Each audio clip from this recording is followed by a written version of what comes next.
सर्वांना श्री स्वामी समर्थ. तर उद्या 13 जानेवारी म्हणजेच इंग्रजी कॅलेंडरनुसार वर्षाचा पहिला सण संक्रांतीचा आदला दिवस म्हणजेच भोगी. आपली आजी पणजी नेहमी म्हणायची की जो ना खाई भोगी तो सदा रोगी. म्हणजेच भोगीच्या दिवशी आपण ज्या 12 प्रकारच्या मिक्स भाज्या बनवतो त्यालाच भोगीची भाजी म्हणतात. तर हा दिवस भोगण्याचा व आनंदाचा असतो, म्हणून या दिवशी घरातील वातावरण शक्य तेवढे आनंदी व प्रसन्न ठेवावे.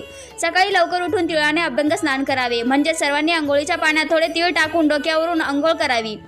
घर स्वच्छ करून देवपूजा करावी. तिळयुक्त भोगीची भाजी व तिळ लावलेली बाजरीची भाकरी करून देवाला नैवेद्य दाखवावा. शक्य असल्यास एक सवाष्ण जेवू घालावे किंवा सुवासनीच्या घरी भोगीची भाजी, बाजरीची भाकरी, मुगडाळीची खिचडी द्यावी. यालाच भोगी देणे म्हणतात. काही ठिकाणी भोगविडे सुद्धा दिले जातात. या दिवशी सुखाचा उपभोग घेणाऱ्या इंद्र देवांची पूजा केली जाते. तसेच संक्रांतीच्या या 2-3 दिवसामध्ये शक्य तेवढे दानधर्म करावे. याचे आपल्याला खूप पुण्य मिळत असते. घरासमोर सडा रांगोळी काढून हा दिवस आनंदाने साजरा करावा. तुमच्याकडे भोगी कशी साजरी करतात किंवा कोणती विशेष पद्धत आहे ते कमेंटमध्ये नक्की सांगा. सर्वांना सुखी आरोग्यदायी संक्रांत जावो हीच स्वामींचरणी प्रार्थना.